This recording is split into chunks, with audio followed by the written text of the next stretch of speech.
دووبارە سڵاوتان لەبێت بەڕێزان لە بەشی دوێمدا بە میوانداری بەڕێز کاوە محەممەد سەرۆکی فراکسیۆنی گۆران لە پەرلەمانی عێراق لە سودوی سەرکێڕوە لە سۆرانەوە مەڕوانگەڵای سەرۆکی فراکسیۆنی کۆمەڵ لە پەرلەمانی کوردستان تاوتوێی سەردانی وەفدی حیزبە سیاسیەکان بۆ بەغداد دەکەین. کاکاوە بەخێربێن، سوپاس بۆ ئامادەبوونتان. سەرنجی بەڕێزتان لە سەرم سەردانە حیزبی کە بۆ بەغداد کراوە چی؟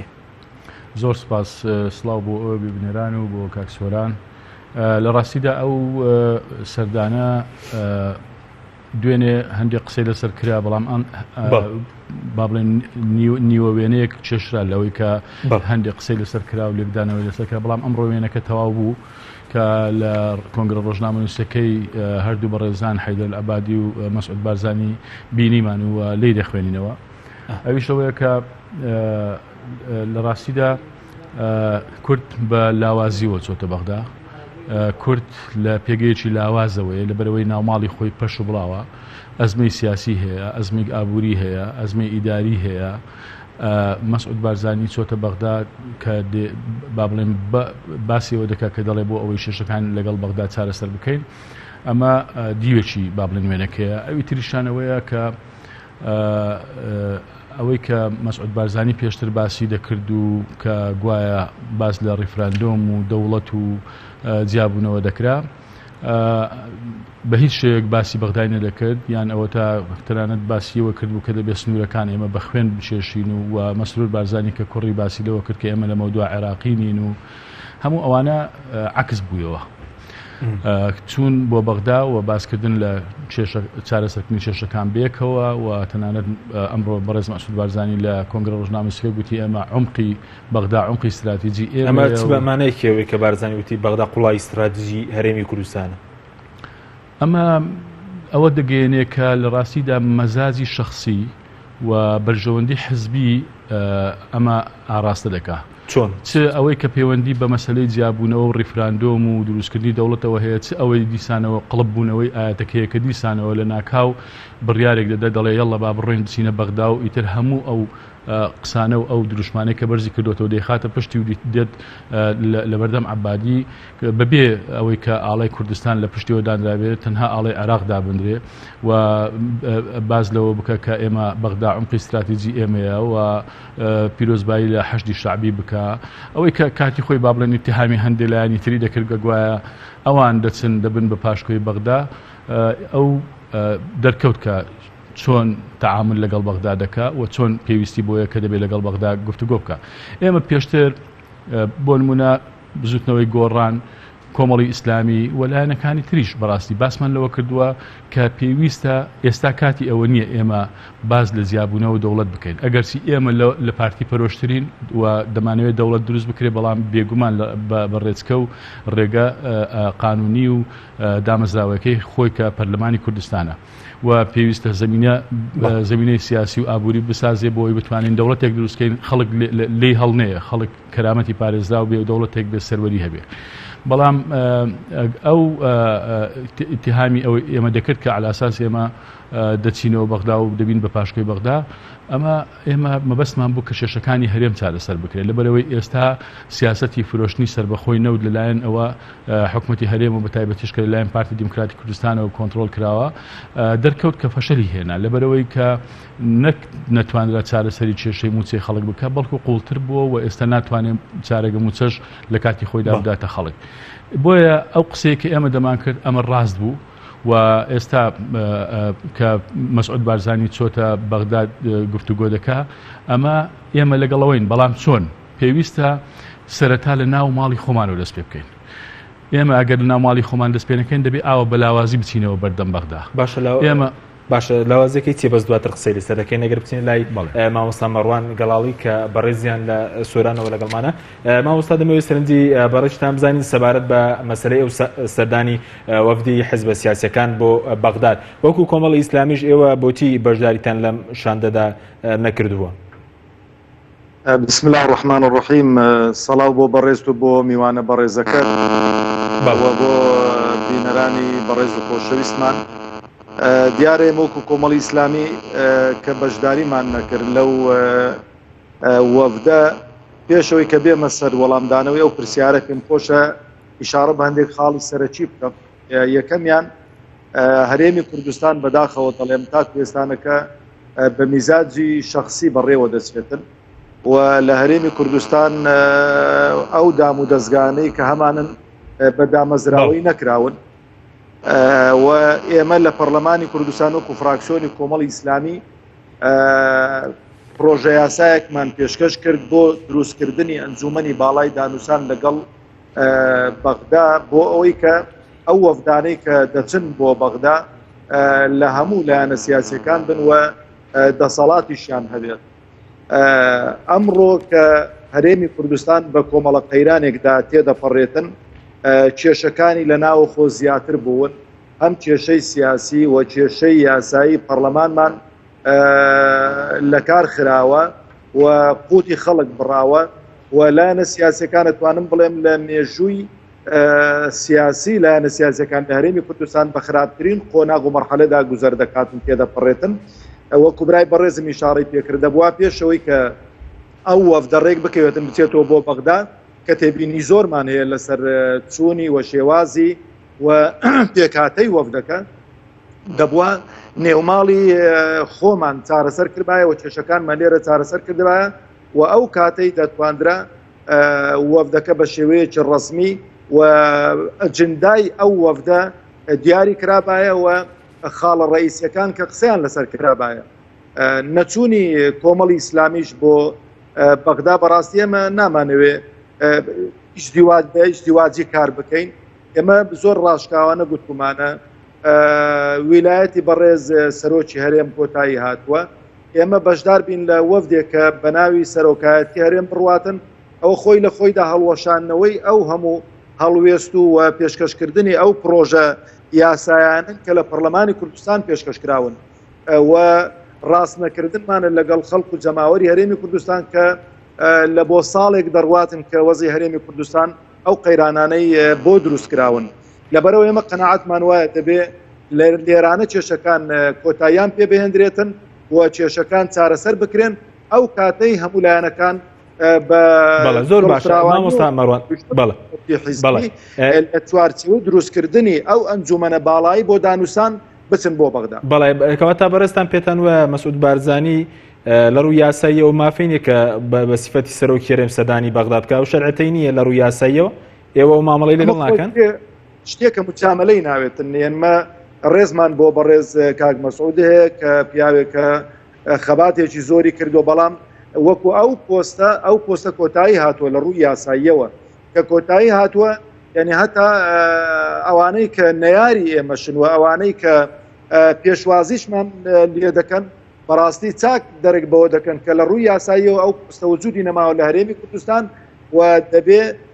لە هەرێمی کوردستان هەڵبژاردن کرابایە بۆ پۆستی سەرۆکی هەرێمی کوردستان. بەڵێ زۆر باشە. تا چەند ئێوە نیگەران لەوەی کە ئێستا دامەزراوە فەرمیەکانی هەرێم لەم پرۆسێدا غایبن لە مەسەلەی پەرلەمانێک پەکراوە لە مەسەلەی حکوومەتە لە ڕێی حیزبەکانەوە مەسەلەن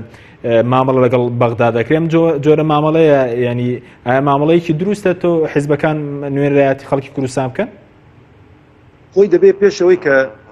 بینە سەر و خاڵەوە برای بەڕێزم کە لە بەغدایە چاکتر شارەزایە لە ئێمە ئەگەر تەماشا بکەین پێگەی کورد لاواز بوو لە بەغدا، بە تایبەتیش پێگەی برادرانی پارتی دموکراتی کوردستان کۆمەڵە پۆستێکی گرنگیان لە دەستدا لە بەغدا بۆ نمونە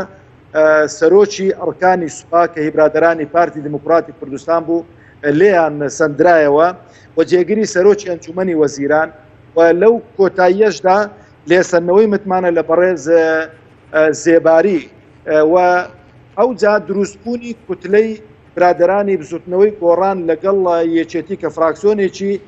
بەقووەتیان پێکێنا تەحالوفی شیعی و لەگەڵ سونە ئەتوانم بڵێم زیاتر معاملەیان لەگەڵەوانە دەکرد. بە تەسەووری من ئەوە هۆکارێکی بەقووەتر بوو بۆ چوونی بەڕێز کاک مەسعود بارزانی و لەگەڵ خۆبردننی ئەو چەند ئەندامی ئەو وەفدەشاندە لەگەڵی چوون بۆ بەغدا بۆ تونند و تۆڵکردنەوەی پێگەی پارتی دموکراتی کوردستان بوو لە بەغداوە ئیتیفاقاتی تر بوو لەگەڵ لایەنە شیعیەکان بە تایبەتی. لەبەرەوەش بەڕاستی ئەوەی کە جێی چاوەڕوان نەکراو بوو لەو کۆنگرە ڕۆژنامەوانیەی بەڕێزیان لەگەڵ عەبادی کە ئاڵای هەرێمی کوردستان دانەندرا بوو. ئێمە برامان کاک عەبدولستار مەجید کە وەزیرێکی ئەو حکوومەتەیە ئەو کابینەیە کە چوو سەردانی بەغدای کرد ئامادە نەبوو دابنیشێتن کە عەلەمی کوردستانی لە پشت نەبێتن عەلەمی کوردستانیان لە پشتدانە ئەو جا دانیشت هەر سەرکردەیەکی دیکە باە هەر بەرپرسێکی دیکە باە بەو شێوازە هەڵسوکەوت و معاملەی کردایە لەوانەیە ئێستانەکە خۆپیشاندانی گەورەی تشکرابانەکە وەکو بڵێ ئەو هەرێمەی کە دان پێنراوە و هەرێمێکە فیدرالیەتی خۆی هەیە و حەقی خۆی هەیە کە عەلەمی کوردستان دابدرێتن لەو شێواز و لەو جۆرە کۆنگرانە کۆنگرە ڕۆژنامەوانیانە بە تایبەتی کە ماوەیەکی زۆرە بڵێ کێشە و مشکلە لە نێوان هەرێم و بەغدا هەیە بەم پەلە چونەوە بەغدا و بەو کرچ و کاڵیە قەناعەتم وایە هیچ کێشە و چارەسەرێکی بۆ میلەتی کورد سوپاس دەکەم دواتر گرێنەوە لای بەڕێزت کاکاوە سەبارەت بەوەی کە بەڕێز وتت ئەم مۆڤدە بە لاوازی ڕۆشنێنی لاوازەکەی لە چیدا بوو؟ لاوازەکەی ئەوەیە کە ئەوەی کە لە هەرێمی کوردستاندا هەیە لە ڕووی سیاسیەوە ماڵی کورد و هێزە سیاسەکان پەرتەوازن یەکریزی ناوماڵی کورد دروست یان با بڵێن بەهێز نییە لەبەرەوەی کە ئەو سیاستە هەڵانەی پارتی دیموکراتی کوردستان لە ماوەی ساڵانی ڕابردوودا بە تایبەتیش ئەوانەیە لە ماوەی دو ساڵی ڕابردوودا بە تایبەتیش ئەوەی کە پەیوەندی بە پەخستی پەرلەمانەوە هەیە پەیوەندی بە دەرکردنی وەزیرەکانی گۆڕانەوە هەیە تەشەبوسی بەڕێز مەسعود بارزانی بە کورسی سەرۆکایەتی و ڕێگرتن و عەقەبە دروستکردن لە پێش ئەوەی کە پەرلەمان دەوری خۆی بینێ کە بە شێوەیەکی یاسایی پرسی سەرۆکایەتی و یاسای سەرۆکایەتی تعدیل بکە هەموو ئەوانە ئێنجا سەرڕای ئەوەش لە ڕووی اقتصادیەوە کۆنتڕۆلکردنی بواری نەوت کە لەلایەن خودی حزبی ینی لەلایەن خودی حزبەکەی بەڕێز بارزانیەوە و دوای ئەوەش نەبوونی شەفافیت و تەداعیاتی ئەوەش لەسەر ژیان و گوزەرانی یەک بەیەکی خەڵکی کوردستان بە تایبەتیش موچەخۆران ئەمانە هەمووی پێگەی لاوازی کورد نیشان دەدەن و بۆیەش ئەمڕۆ لە کۆنگرە ڕۆژنامەنووسەکە هەستمان کرد یعنی ئەوەی کە عەبادی و مەسعود بارزانی دەبینی فعلا زۆر بە لاوازی دەرکەوت یعنی هەر لە قسەکانی عەبادی هەندێک مەسیجی تێدا بوو حەز دەکەم ئەوە کورتی چی بوو مەسیجەکە؟ بە کورتی مەسیجی جارەیەکەمیانەوەیە کە ئاڵا دانەندرا بۆ ئاڵای کوردستان ئەمە خۆی لە خۆیدا مەسیجێکە ئەوی تریان کە باسی لە حکم ینی لە لامەرکەزیەت کرد سیاسەتی حکومەتی اتحادی گوتی لامەرکەزیە و ئێمە سەلاحیاتمان بە محافەزات داوە ئەسڵەن ناویشینە هێنا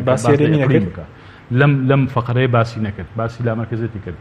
تەسەوور کە حەیدەر عەبادی سەرۆکوەزیرانی عێراقێک کە لەم دۆخە ئەمنی و ئابووریە دژوار و خراپەدایە بەو ئەزمە مالیەدا دەپەڕێ ئەو بڵێ هیوادارین ئێمە پشتیوانی لە ئیستقراری سیاسی و ئابووری و ئەمنی دەکەین لە هەرێمی کوردستان ئەمە خۆی لە خۆیدا مەسیجی ئەوەیە کە ئەگەر چی عێراق وەزعێکی اقتصادی و ئەمنی یان ئابووری خراپی هەیە بەڵام هەرێم زۆر لەوە خراپترە و ینی ئەمانە هەمووی مەسیجی ئەوەن کە بیان بڵێ مەسەلەی قانونی نەفت و غاز دەبێت ئیتفاق بکەین و تەشریع بکرێت لە پەرلەمانی عێراق قانون نفت و غاز بۆ ئاگاداریتان ماوەیەک پێش ئێستا لە کۆبنەوەیەکدا لەگەڵ بەڕێز نیچیروان بارزانی سەرۆکی حکومەتی هەرێم کە دانیشت بووین لەگەڵ لیژنەی باڵای نەوتی هەرێم خۆی گوتی ئێمە نامانەوێت قانونی نەوتی و غاز دەربچێت لە پەرلەمانی عێراق وەکو پارتی ئەوە سیاسەتی پارتی بووە بەڵام ئێستا مەسعود بارزانی کە لە تەنیشتی وەستاوە بەیەکەوە قسەیان لەسەرەوە کردو ئیتفاقیان کردو کە دەبێت قانونی نەفت و غاز تێپەڕێ مەبەستم وایە ئەمانە هەمووی نقطەی زوعفە لەکوێیە تۆ ئەگەر ناوماڵی خۆت ڕێک نەبێ و هێزێکی ئابووری و ئەمنی و سیاسیت لە پشتەوە نەبێت کە بتوانی بچیت لەگەر بەرامبەرەکە دابنیشی بتوانی بەهێزیەوە قسە بکەی بێگومان ئەو مەرزت بەسەردا دەستپێنێت تۆ ناتوانانی مەرج بەسەر ئەودا یەک خەڵمان هەیە خاڵی بەهێزیە من حەز دەکەمەوە بڵێم ئەوەی کە پەیوەندی بە هێزی پێشمەرگەوە هەیە کە ئەویش بۆ ئازایەتی هێزی پێشمەرگە دەگەڕێتەوە بۆ قوربانیەکانی ئەوان دەگەڕێتەوە کە بەڕاستی بوونەتە نمونەی ئازایەتی ئەوەی کە پەیوەندی بە مووسڵەوە هەیە کە مووسڵ بەبێ بەشداری هێزی پێشمەرگە ناتوانرێت ئازاد بکرێت لەمەدا زۆر گرنگە ینی ئەمە نقطەی قووەتە بۆ کورد بۆ دەکەش نقطەی قووەتەوە خودی مەسعود بارزانی و پارتی دیموکراتی کوردستانیش ئەم ئازایەتی پێشمەرگیان بۆ بەرژەوەندی حزبی خۆیان بۆ مانەوەیان لەسەر کورسی حکم بە ئیستیغلال و سوء ئیستیغلال کردووە بە خراپ بەکارهێناوە و من حەز دەکەمەوە بڵێم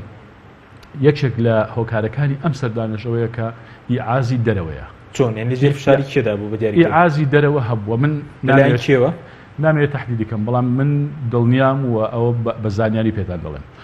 لەبەرەوەی پارتی دیموکراتی کوردستان و خودی بەڕێز بارزانی هەمیشە ئەوەندەی بە ئیعازی دەرەوە هەنگاوی ناوە هێندا ملکەسی داخوازەکانی خەڵک نەبووە. هێندەی هێزی لە دەرەوەی خۆی وەرگرتووە، هێندە هێزی لە متمانەی خەڵک و پشتیوانی خەڵکی هەرێمەکەی خۆمان وە لە کورد وەرنەگرتووە. لەبەرەوە ئەمە بوعدێکی ترە بۆی ئاگادار بین، چونکە خۆتان دەزانن مەسەلەی مووسڵ، ڕزگارکردنی مووسڵ و محارەبەکردنی داعش تەنها ڕەهەندێکی ناوخۆی و لۆکاڵی عێراقی نییە. بە فشاری دەرەکی چۆنە بەغدا بە کورتی. ئەمە یەکێک لە هینەکانە هۆکارەکانە. بەڵێ ئەمریکیەکان و بەریتانیەکان بوون، ئەوان و یتریش ڕەنگە خەڵکی تریشی بە دەرەجەی یەک ئەمریکایە، بە دەرەجەی یەک ئەمریکا دەوری هەیە لەوەی دەیەوێت مەسەلەی مووسڵ بە زوویی هەوڵ بدرێ یەکلا بکرێتەوە، ئازاد بکرێ و بێکەوە تەنسیق لە بینی حەیدەر عەبادی و ینی حکوومەتی ئیتحادی و هەرێم هەبێ و لە بینی پێشمەرگە و هێزەکانی تری عێراق هەبێ. کڕۆکی سەردانەکە ئێستا چی لە بەرژەوەندی خەڵکی کوردستان؟ هیچی لە بەرژەوەندی خەڵکی کوردستاندا یاخود سەبات بووی کە باز لە سەربەخۆی کراوەوەی کە پێشتر میدیاکانی پارتی باس مەلەفی سەربەخۆی و ڕیفراندۆم دەکەن. ڕاستەکەی ئەوەی کە هەرچی ئەو زانیارانەی ناو کۆبنەوە هەیە لام نییە، بەڵام ئەوەی کە لە کۆنگرە ڕۆژنامەنووسەکە بینیمان ئەگەر باسی ئەوە کرابێ بێگومان ئیشارەتێک دەدرێ بە ئینەکە بەوەی کە لە کۆبنەوەکە باسیەوە کراوە هیچ ئیشارەتێک دوور و نزیک نەدراوە بە هیچ حایەکی ئەوەشمان لە قسەکانی هیچێکیشان لە نەحەیدەر عەبادی نەمەسعود بارزانی نەخوێندەوە، بەعەکسەوە گەڕانەوە بوو بۆ دواوە و گەڕانەوە بوو لەسەرەوەی کە سەلاحیات بە محافظات و بە ناوچەکان بدرێ بۆی بتوانرێت کە سیستمی لامەرکەزی پێڕۆ بکرێت. نەخێرەوە باسی لێو نەکراوە بەپێ ئەو خوێندنەوەی ئەو مؤتەمەرە سەحەفی. سپاس دەکەم. مامۆستا گەر بگەڕێنەوە لای بەڕێز سەبارەت بەوەی کە بەڕێز باسەلەوە کە جێگەی سەرسوورمانە مەسەلا هەندێک حیزب لەگەڵ وەفدی بارزانی ئەمڕۆ لە بەغدان ئێوە پێشتر مەسەلا چوار لایەمون لە پەرلەمانی کوردستان پرۆژەتانە بۆ پرسی یاسای سەرۆکایەت تێرێن باشکەین دۆخی خەڵک. آخر هۆکاری بەشداریکردنی بە بڕای بەڕێز هۆکاری مەسەلەن ئەو دوو حیزبێک کە پێشتر لەگەڵ گۆڕان و کۆمەڵ پرۆژەیەکیانە بوو چیە لە وەفدا؟ پێش وەڵامدانەوەی ئەو پرسیارە کاک حاچیم پێم خۆشە زیاتر هەڵوەستە لەسەر ئازادکردنی مووسڵ بکەم کە ئێمە بەداخەوەکو میلەتی کورد بە تایبەتی ئەو دوو حیزبە دەسەڵاتدارە لە هەرێمی کوردستان هەر لە ئازادکردنی عێراق لە ژێردەستی سەدام بووین بە قوربانی و کوڕ و پێشمەرگە و شەڕڤانان بوون بە قوربانی سیاسەتی هەڵی ئەو دوو حیزبە بەڕاستی لە هەرێمی کوردستاندا. یعنی بۆ نمونە ئازادکردنی مووسڵ ئەگەر پێشمەرگەش بەشدار بێ قەناعەتم وایە بازێکی زۆر دەدەین بۆی کە بەبێ کە هیچ ئیتیفاقێکمان کرد بێت نە لەگەڵ ئەو وڵاتانەی کە تەحالوفێکیان هەیە بۆ شەڕ لەگەڵ داعش نە لەگەڵ خودی عێراقدا. یعنی وە قەناعەتیشم وایە پاش ئازادکردنی مووسڵ وە کۆتایی هێنان بە وجودی داعش لە عێراق قەناعەتم وایە کێشە و مشکلەی گەورە دروست دەبێتن لە نێوان عراقی فیدرال و لە نێوان هەرێمی کوردستاندا بەهۆی ئەو هەڵە یعنی ئەو هەڵانەی کە سیاستمەداران لە هەرێمی کوردستان پەیڕەوی دەکەن. ئەوەی تری دەربارەی و پرسیارێ بەڕاستی ئێمە ئەو چوار لایەنە زۆر ڕاشکاوانە پرۆژە یاسای هەمواری یاسای سەرۆکایەتیمان پێشکەش کردووە لە پەرلەمانی کوردستان و بالتحديد لەسەر ویلایەتی بەڕێز بارزانی قسەمان کردووە و لەسەر سیستەمی حکومڕانی قسەمان کردووە. خۆی ئەگەر وەفدێکی حزبی بێتن بە ناوی حزبەوە بچن ئەوە هیچ کەس گلەی ناکاتن و هاوڵاتیان و سیاستمەدار و توێژەوەرەکان کە توێژینەوەی جدی دەکەن لەو بابەتانە گلەی ناکەن لەو لایەنە سیاسیانە. بەڵام ئەوەی کە جێی داخە بە ناوی ئەو پۆستە کە پۆستی سەرۆکایەتی هەرێمە بەشداریکردنی ئەوانەی کە پرۆژەیان بۆ یاسای هەمواری سەرۆکایەتی هەرێم. یعنی لە دوو خاڵ بە دەرنیە یان پەشیمان بوونەوەیە لەو ڕابردووە و لەو یاسانەی کە پێشکەش کراوە یانەوە تا قۆناغ و مەرحەلەیەکی دیکەیە کە قەناعەتیان وابێتن بە شێوازێکی دیکە چارەسەر بکرێتن کە ئەوە لە یاسا و لە ڕێساکانی ناو پەرلەمانی کوردستان جێی نابێتەوە. بەڵێ زۆر بە کورتی کاتمان کەم ماوە سەبارەت بۆی ئایا ئەمە زیندووکردنەوەی مەسەلەی بەرەی کوردستانی ئەم شێوازە مامەڵەکردن لەگەڵ بەغداد نەدەبوو ئێمە لە ئێستا لە ڕێی پەرلەمانەوە لە ڕێی حکوومەتەوە لە ڕێی دامەوەزراوە فەرمیەکانەوە مامەڵەمان لەگەڵ بەغداد کردبایە بۆ مەسەلەی پەیوەندیەکان؟ گومانت نەبێتن چونکە خودی ئەو بەشداریکردنش ئەوەندەی کە من معلوماتم هەبێتن بەڕێزیان دوو بە دوو لەگەڵ عەبادی دانیشتوون و ئەوانەی دیکە چاوەڕێ بوون تاوەکو بەڕێزیان کۆتایی دێتن لەوانەی لە هەندێک دانیشتنی تەشریفی بەشداریان پێکرا بێتن. بەرحاڵ ئێمە دەبێ ئەو دانیشتانە و ئەو پەیوەندیانە بەدامەزراوەی بکرێن و دام و دەستگاکانی شوکاری خۆیان بکەن، حکوومەتیشی خۆی بکات، پەرلەمانیشی خۆی بکاتن و لایەنە سیاسیەکانیش ئیش و کاری خۆیان بکەن. بەڵام بەداخەوە دەڵێم لایەنە سیاسیەکان شوێنی هەموو دامەزراوە حکوومیەکانیان گرتوتەوە پەرلەمان تەعتیل کراوە کەەوەش بەڕاستی خاڵێکی زۆر ڕەشە بە نێوچاوانی سیاسەتمەدارانی هەرێمی کوردستان ئەوانەی کە دەستیان بۆ لە پەکخستنی پەرلەمانی کوردستان. بەڵای سوپاس دەکەم کاکاوە کاتمان کەمماوە سەبارەت بەوەی کە باز لە ئەنجامدانی کۆبوونەوەی دووخۆڵی دەکرێت دەمێ سەرنجی بەرەش زۆر بە کوردی سەبارەت بە بەشداری بە تایبەتی یەکگرتووی ئیسلام و یەکێتی نیشتمان لەمە بزانم زۆر بە کورتی. ئەمە بەڕاستی فعلەن هەر عقلەتی یا با بڵێن هی سەردەمی بەرەی کوردستانیە و چوونی ئەو بەڕێزانش لە یەکگرتووی یەکێتی بۆ لەگەڵ وەفدەکە هیچ ئیرادە و قەرارێکیان بەدەست نەبووەوە ناتوانن و نەیانتوانیوە شتێک کە لە ئەو ئاراستەیە بگۆڕن کە مەسعود بارزانی خۆی کێشاوی خەڵکی کوردستان تەنها بۆ میکیاجکردنی خۆی بووە کە ویستویەتی وانی شام دەکە ئێمە ماڵمان ماڵێکی یەکڕیزین لەگەڵ هێزە سیاسەکانی تر کە لە حقیقەتدا ئەمە وانە خۆی وێنەکە لە کوردستان وێنە زۆرێک نی ماوەڵی وەکو سەرۆک لەگەڵیشیدا بێگومان ئەمەشە دیسانەوە ئەوە شەرعێدانە بۆی کە ئەو وەکو سەرۆکی هەرێم خۆی تەڕح دەکات ئەوانیش کە دەچن لەگەڵی بەشدار دەبن بێگومان ئەمەش ئیستیغلال دەکە بۆ ئەوەی بڵێ بۆ بەرژەوەندی خەڵک بیان بۆ بەرژەوەندی حیزب بوو. ئەمە لە ڕوانگەی بەرژەوەندی حزبی بووە وەکو گوتم ئەگەر بەرژەوەندی خەڵک بواە دەبواە لە ناو خۆی هەرێمی کوردستان دەست پێ بکە دامەزراوەکان ئەم دەورە ببینن و لە هاوشانی ئەوەش لەگەڵ بەغدا گفتوگۆ بکەین لە ڕێگەی حکوومەتی هەرێمەوە بۆ هەموو چێشتەکان چارەسەر بکەین چونکە ئێمە پێشتریش تاکیدمان لەوە کردوتەوە بێگومان ئێستا پێویستە گفتوگۆ لە نێوان بەغدا و هەولێر هەبێ ئەگەر نادۆخی هەرێمی کوردستان لە خراپەوە بۆ خراپتر دەچێت و تەسەوڕ دەکەین ئەگەر وا بڕوا ڕەنگە عاقبەتێکی خراپیش بێتە پێشەوە کە هیواداری نەگەین بە ڕۆژ. بەڵێ زۆر سوپاس بۆ بەڕێز کاوە محەممەد سەرۆک فراکسیۆنی گۆران لە پەرلەمانی عێراق کە لە سودی سەرکی لەگەڵمان بوو. هەرە زۆر سوپاس بۆ بەڕێز مەروان گەڵاڵی سەرۆکی فراکسیۆنی کۆمەڵی ئیسلامی لە پەرلەمانی کوردستان کە بەڕێزیان لە سۆرانەوە لەگەڵمان بوو. سوپاس بۆ بینەرانی بەڕێز، سوپاس بۆ کارەنەم تا بەرنامەیەکی تر خواتان لەگەڵ.